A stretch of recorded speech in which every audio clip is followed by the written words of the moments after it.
दोस्तों नमस्कार, स्वागत है एक बार फिर से देश और दुनिया की तमाम बड़ी खबरों में। यदि आपने अभी तक चैनल को सब्सक्राइब नहीं किया है तो कृपया चैनल को लाल बटन दबाकर सब्सक्राइब करें और घंटी बटन भी दबा दें। ये पहली बड़ी खबर है। राजस्थान के रण में कूदे असदुद्दीन ओवैसी, कांग्रेस पार्टी पर बोला जमकर हमला। बोले राहुल गांधी और अशोक गहलोत के वोटर्स के हीरो हैं पीएम मोदी। दरअसल असदुद्दीन ओवैसी ने जयपुर में एक सभा को संबोधित करते हुए राजस्थान के मुख्यमंत्री अशोक गहलोत और कांग्रेस नेता राहुल गांधी पर जमकर हमला बोला। उन्होंने कहा कि राहुल गांधी और अशोक गहलोत का वोटर प्रधानमंत्री नरेंद्र मोदी को अपना हीरो मानता है। ओवैसी ने अपने ऊपर वोट काटने के लगने वाले आरोपों का भी मंच से जवाब दिया। ओवैसी ने लोगों को संबोधित करते हुए कहा कि अगर कांग्रेस पार्टी का मकसद प्रधानमंत्री मोदी को हराना है तो मेरा भी लक्ष्य है कि नरेंद्र मोदी दोबारा कभी प्रधानमंत्री ना बने। उन्होंने आगे कहा, कांग्रेस पार्टी से सवाल किया कि मैं आपसे पूछना चाहता हूं कि मेरी पार्टी तो राजस्थान में पहली बार चुनाव लड़ने आ रही है, लेकिन फिर भी यहां से बीजेपी कैसे जीत गई? 2019 के लोकसभा चुनाव में कैसे यहां से सारे सांसद बीजेपी के ही चुने गए? कांग्रेस पार्टी इसका जवाब नहीं दे पाएगी। एआईएमआईएम के प्रमुख ने कहा कि अगर आपका मकसद प्रधानमंत्री मोदी को हराना है तो मेरा भी यही मकसद है। अगर मैं यहां की जनता से पूछूं कि आपने क्या बीजेपी को वोट दिया, हर कोई इससे इनकार कर देगा, लेकिन फिर यहां से बीजेपी कैसे जीत गई? उन्होंने आगे इसकी वजह बताते हुए कहा कि राहुल गांधी और अशोक गहलोत का वोटर प्रधानमंत्री मोदी को अपना हीरो मानता है। यही वोटर जाकर प्रधानमंत्री को वोट देता है और इसी वजह से बीजेपी जीतती है। और बड़ी खबर, राजस्थान में टिकट न मिलने से बीजेपी नेताओं ने कई शहरों में किया जोरदार प्रदर्शन। राजसमंद में 4 पार्टी सदस्य किए गए निलंबित। दरअसल राजस्थान में बीजेपी की ओर से जारी उम्मीदवारों की दूसरी सूची में अपना नाम शामिल नहीं किए जाने से नाराज पार्टी के स्थानीय नेताओं और उनके समर्थकों ने जयपुर, चित्तौड़गढ़, उदयपुर, राजसमंद, कोटा सहित अन्य जिलों में जोरदार विरोध प्रदर्शन किया। नाराज पार्टी के स्थानीय नेताओं और उनके समर्थकों ने राजसमंद में पार्टी के जिला कार्यालय में फर्नीचर को कथित तौर पर क्षतिग्रस्त कर दिया। साथ ही टायरों के साथ सड़क पर चुनाव अभियान से संबंधित सामग्री जला दी। बीजेपी की प्रदेश अनुशासन समिति ने राजसमंद में तोड़फोड़ करने व हिंसक प्रदर्शन के लिए उकसाकर अनुशासन भंग करने के आरोपों में पार्टी के 4 सदस्यों को तत्काल प्रभाव से पार्टी की प्राथमिक सदस्यता से निलंबित कर दिया। कार्यकर्ता कथित तौर पर दीप्ति माहेश्वरी की उम्मीदवारी का विरोध कर रहे थे। अगली बड़ी खबर, तेजस्वी यादव ने बीजेपी पर बोला जबरदस्त हमला। बोले सभी 5 राज्यों में चुनाव हार जाएगी बीजेपी। दरअसल 5 राज्यों में विधानसभा चुनाव को लेकर बिहार के डिप्टी सीएम तेजस्वी यादव ने बड़ा बयान देते हुए कहा कि हर जगह पर बीजेपी चुनाव हार जाएगी। पटना से दिल्ली रवाना होते समय तेजस्वी यादव एयरपोर्ट पर मीडिया के सवालों का जवाब दे रहे थे। तेजस्वी यादव ने कहा कि बीजेपी वाले घबराए हुए हैं। उन्होंने कहा कि जिन 5 राज्यों में चुनाव होने जा रहे हैं वहां पर सभी राज्यों में इस बार बीजेपी चुनाव हार जाएगी। अगली बड़ी खबर, राजस्थान में ईडी की ताबड़तोड़ छापेमारी पर अशोक गहलोत ने बीजेपी पर बोला जबरदस्त हमला।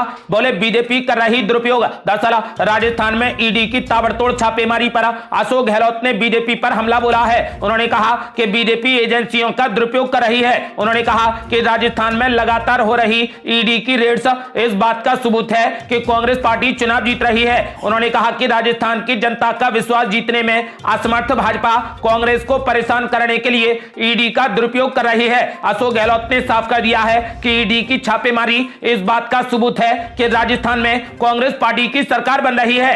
अगली बड़ी खबर, मध्य प्रदेश में टिकट कटने पर फूट फूट कर रोए बीजेपी के विधायक, निर्दलीय चुनाव लड़ने का ठोक दिया दावा। दरअसल मध्य प्रदेश विधानसभा चुनाव में राजनीतिक दलों द्वारा प्रत्याशियों के नामों की घोषणा का सिलसिला लगातार जारी है। मध्य प्रदेश के मुख्य दलों की बात करें तो बीजेपी अब तक 230 सीटों में से 228 पर अपने प्रत्याशी उतार चुकी है, तो वहीं कांग्रेस पार्टी भी 229 उम्मीदवारों के नामों का ऐलान कर चुकी है। इधर जिन्हें टिकट मिल रहा है वो खुशी जता रहे हैं, जबकि जिनके टिकट कट रहे हैं वे दुख व्यक्त कर रहे हैं। ऐसा ही एक वीडियो सोशल मीडिया पर वायरल हो रहा है। मुख्यमंत्री शिवराज सिंह चौहान के गृह जिले सीहोर की आष्टा विधानसभा का यह वीडियो है। टिकट कटने पर बीजेपी विधायक रघुनाथ सिंह मालवीय फूट फूट कर रो रहे हैं। आष्टा विधानसभा में बीजेपी से वर्तमान विधायक रघुनाथ सिंह मालवीय का टिकट काटकर बीजेपी ने कांग्रेस पार्टी से बीजेपी में शामिल हुए जिला पंचायत अध्यक्ष गोपाल सिंह इंजीनियर को प्रत्याशी बना दिया है। टिकट वितरण के बाद से आष्टा विधानसभा में बीजेपी का दूसरा धड़ा नाराज हो गया है और बैठक कर निर्दलीय चुनाव लड़ने की रणनीति बना रहा है। इस बैठक के दौरान विधायक रघुनाथ सिंह मालवीय सभी को संबोधित कर रहे थे और इसी दौरान वे फूट फूट कर रोने लगे। उन्होंने कहा कि मैंने जनता के लिए ईमानदारी से काम करने का प्रयास किया, लेकिन पार्टी ने कांग्रेस से आए व्यक्ति को टिकट दे दिया। अगली बड़ी खबर, मल्लिकार्जुन खड़गे ने कर दिया बड़ा दावा, बोले 5 राज्यों में सरकार बनाएगी कांग्रेस पार्टी, प्रधानमंत्री मोदी पर भी साधा निशाना। दरअसल कांग्रेस पार्टी के राष्ट्रीय अध्यक्ष मल्लिकार्जुन खड़गे ने आगामी नवंबर में होने वाले विधानसभा चुनावों को लेकर बड़ा दावा कर दिया है कि उनकी पार्टी सभी 5 राज्यों में सरकार बनाएगी। उन्होंने प्रधानमंत्री नरेंद्र मोदी पर परोक्ष रूप से कटाक्ष करते हुए कहा कि वो मध्य प्रदेश में अपनी पार्टी या मुख्यमंत्री के बजाय अपने नाम पर वोट मांग रहे हैं। कांग्रेस के राष्ट्रीय अध्यक्ष मल्लिकार्जुन खड़गे ने कहा कि माहौल हमारे पक्ष में है, हम सभी 5 राज्यों में चुनाव जीतेंगे। उन्होंने कहा कि आज यही स्थिति है कि कांग्रेस पार्टी सभी जगह जीतेगी। उन्होंने इस बात पर भी जोर दिया कि हर कोई प्रयास करता है और वे भी प्रयास कर रहे हैं। प्रधानमंत्री मोदी के अपने नाम पर वोट मांगने पर टिप्पणी करते हुए उन्होंने कहा कि मुझे हास्यास्पद लगता है कि वो प्रधानमंत्री हैं और प्रधानमंत्री मध्य प्रदेश गए और कहा कि मोदी को वोट दो। उन्होंने अपनी पार्टी या मुख्यमंत्री का नाम नहीं लिया। इससे पता चलता है कि मुख्यमंत्री की छवि को नुकसान पहुंचा है। मल्लिकार्जुन खड़गे ने ऐलान कर दिया है कि कांग्रेस पार्टी सभी 5 राज्यों में पूर्ण बहुमत के साथ अपनी सरकार बनाएगी। अगली बड़ी खबर, असदुद्दीन ओवैसी ने कांग्रेस पार्टी पर बोला जबरदस्त हमला, बोले मुझे जितनी भी गालियां दोगे रात में उतनी ही अच्छी नींद आएगी। दरअसल तेलंगाना विधानसभा चुनाव इस बार बेहद रोचक होता जा रहा है। एक तरफ जहां पर बीआरएस और कांग्रेस के बीच में कड़ा मुकाबला होने की बात कही जा रही है, तो वहीं दूसरी तरफ चुनाव में एआईएमआईएम की मौजूदगी और बीजेपी के ताल ठोकने से यहां का चुनावी रणा और ज्यादा दिलचस्प हो गया है। एआईएमआईएम के आने के बाद से कांग्रेस लगातार ओवैसी को घेर रही है। हाल ही में कांग्रेस ने एआईएमआईएम को बीजेपी की बी टीम करार दिया था। अब ओवैसी ने इसका जवाब देते हुए कांग्रेस पार्टी पर जमकर हमला बोला। असदुद्दीन ओवैसी ने कहा कि मुझे कोई फर्क नहीं पड़ता कि कांग्रेस मेरे बारे में क्या कहती है। उन्होंने कहा कि कांग्रेस मुझे जितनी भी गालियां देगी मुझे रात में उतनी ही ज्यादा अच्छी नींद आएगी। आपको बता दें कि तेलंगाना में एक चुनावी जनसभा के दौरान ओवैसी ने कांग्रेस पर हमला करते हुए कहा कि मुझे कोई परवाह नहीं कि कांग्रेस मेरे बारे में क्या कहती है, तुम जितना मुझे गालियां दोगे मुझे उतनी ही अच्छी नींद आएगी। अगली बड़ी खबर, इंडिया गठबंधन में मच गया भारी बवाल, पोस्टर लगाकर अखिलेश यादव को बताया देश का भावी प्रधानमंत्री। दरअसल लोकसभा चुनाव से पहले अखिलेश यादव को भावी प्रधानमंत्री बताया जाने लगा है। लखनऊ में सपा दफ्तर के बाहर लगा पोस्टर अब चर्चा का केंद्र बन गया है। पोस्टर में अखिलेश यादव को भावी प्रधानमंत्री बताया गया है। बता दें कि सपा लोकसभा चुनाव की तैयारियों में जी जान से जुटी है। लोकसभा के रण में उतरने से पहले कार्यकर्ताओं को प्रशिक्षित करने का काम खुद अखिलेश यादव भी कर रहे हैं। बूथ सेक्टर और जोन प्रभारियों से सीधे संवाद कर मुखिया अखिलेश यादव संगठन को धार देने में जुटे हैं। समाजवादी पार्टी इंडिया गठबंधन का प्रमुख घटक दल है। अखिलेश यादव के पक्ष में बैटिंग करने वाले सपा प्रवक्ता फखरुल हसन चांद हैं। उनकी तरफ से लगाए गए पोस्टर में अखिलेश यादव को भावी प्रधानमंत्री बताया गया है। सपा मुख्यालय के बाहर एक और पोस्टर भी काफी चर्चित हो रहा है। पोस्टर के जरिए बड़ा सियासी संदेश देने की कोशिश की गई है। बदला है यूपी, बदलेंगे देश, इस नारे में लोकसभा की झलक साफ दिखती है। होर्डिंग में अखिलेश यादव के कार्यकाल की भी तारीफ की गई है। हाल ही के दिनों में कांग्रेस पार्टी और समाजवादी पार्टी की कलह सतह पर उभर कर सामने आ चुकी है। दोनों पार्टियों के बीच में जमकर बयानबाजी भी हुई है। सोशल मीडिया पर चल रही जंग के बीच सपा का यह पोस्टर इंडिया गठबंधन पर दबाव की राजनीति का काम कर रहा है।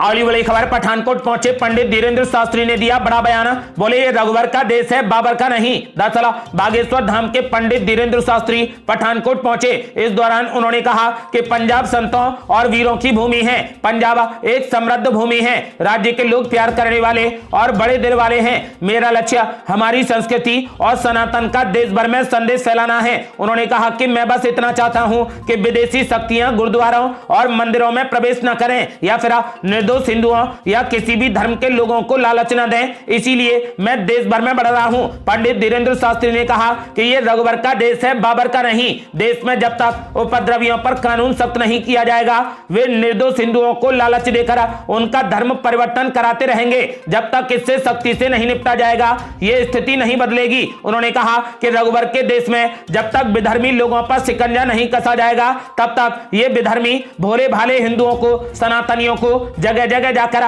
प्रलोभन देकर धर्मांतरण करवाते रहेंगे। पंडित धीरेन्द्र शास्त्री ने कहा कि यह रघुवर का देश है, बाबर का नहीं, इसीलिए यहां पर उपद्रवियों पर कानून सख्त किया जाना चाहिए। अगली बड़ी खबर, भाजपाइयों ने फूंका अपने ही प्रत्याशी का पुतला, सड़क पर उतरकर जमकर किया विरोध। दरअसल राजस्थान के सियासी रण की तैयारियों में जुटी सभी पार्टियों को एक दूसरे की तरफ से तो चुनौती मिल ही रही है, लेकिन कई सीटों पर उम्मीदवारों के ऐलान के बाद अंदरूनी कलह ने भी राजनीतिक दलों को परेशान कर रखा है। नामों के ऐलान के तुरंत बाद कई सीटों पर बीजेपी के कार्यकर्ता उम्मीदवारों से नाखुश होकर सड़कों पर प्रदर्शन कर रहे हैं। ऐसी ही एक सीट है अलवर जिले की थानागाजी विधानसभा सीट। इस सीट पर बीजेपी ने पूर्व विधायक हेम सिंह बढ़ाना को उम्मीदवार बनाया है। आपको बता दें कि बढ़ाना को प्रत्याशी बनाए जाने के बाद आक्रोशित भाजपाई कार्यकर्ताओं ने ही विरोध प्रदर्शन शुरू कर दिया है। विरोध कर रहे बीजेपी के कार्यकर्ताओं ने अपने ही पार्टी के प्रत्याशी का पुतला फूंक डाला और लगातार प्रत्याशी बदलने की मांग की जा रही है। अगली बड़ी खबर, अब अखिलेश यादव नहीं करेंगे इंडिया गठबंधन की बात। कांग्रेस पार्टी को सबक सिखाने के लिए बनाया तगड़ा प्लान। दरअसल मध्य प्रदेश में कांग्रेस और समाजवादी पार्टी के बीच में सीटों के विवाद पर माना जा रहा था कि दोनों ओर से अब कोई प्रतिक्रिया और टिप्पणी नहीं आएगी। इसके साथ ही गठबंधन को लेकर बातचीत पटरी पर दोबारा लाने की कोशिश होगी। हालांकि सपा प्रमुख अखिलेश यादव के नए बयान ने कुछ और ही संकेत दे दिए हैं। माना जा रहा है कि अखिलेश यादव आगामी लोकसभा चुनावों में लड़ाई अपने तरीके और पार्टी के फॉर्मूले पर ही लड़ेंगे। इसके लिए भले ही उन्हें अकेले ही चुनावी मैदान में क्यों ना उतरना पड़े। उत्तर प्रदेश के पूर्व मुख्यमंत्री अखिलेश यादव ने इंडिया की जगह पीडीए यानी पिछड़ा, दलित और अल्पसंख्यक का जिक्र करना शुरू कर दिया है। साल 2022 के विधानसभा चुनावों में मिली करारी हार के बाद समाजवादी पार्टी लोकसभा चुनाव के लिए नई समीकरण बना रही है। इसी कड़ी में अखिलेश यादव की कोशिश है कि आगामी आम चुनावों में पिछड़ा, दलित और अल्पसंख्यक को एक मंच पर लाकर भारतीय जनता पार्टी को मत दी जाए। आपको बता दें कि राजनीतिक जानकारों की माने तो कांग्रेस पार्टी के रवैये से नाराज चल रहे अखिलेश यादव ने आगामी लोकसभा चुनाव के लिए खास प्लान तैयार कर लिया है और अब वो गठबंधन में रहते हुए भी अपने फॉर्मूले पर ही चलेंगे। अखिलेश यादव का प्लान है कि लोकसभा चुनाव के पहले जातीय समीकरणों को फिट कर लिया जाए ताकि चुनाव में उन्हें किसी राजनीतिक दबाव में आकर सीटों पर समझौता न करना पड़े। अगली बड़ी खबर, छत्तीसगढ़ में आम आदमी पार्टी ने जारी कर दी चौथी लिस्ट। 12 उम्मीदवारों के नामों का किया ऐलान। दरअसल छत्तीसगढ़ विधानसभा चुनाव के लिए पहले चरण का मतदान 7 नवंबर को होना है, लेकिन उससे पहले आम आदमी पार्टी ने अपने प्रत्याशियों की चौथी सूची जारी कर दी है। आम आदमी पार्टी ने अपनी चौथी सूची में 12 उम्मीदवारों के नामों का ऐलान किया है। पार्टी की तरफ से अब तक 45 सीटों पर उम्मीदवारों की घोषणा की जा चुकी है। इसके साथ ही कांग्रेस पार्टी ने छत्तीसगढ़ में सभी 90 सीटों पर अपने उम्मीदवारों के नामों का ऐलान कर दिया है। तो वहीं बीजेपी की ओर से छत्तीसगढ़ में अब तक 87 सीटों पर उम्मीदवारों के नामों का ऐलान किया जा चुका है। बीजेपी की तरफ से अभी 3 सीटों पर अपने उम्मीदवार उतारे जाने बाकी हैं। अगली बड़ी खबर, मध्य प्रदेश में बड़ा खेला करने को आम आदमी पार्टी तैयार।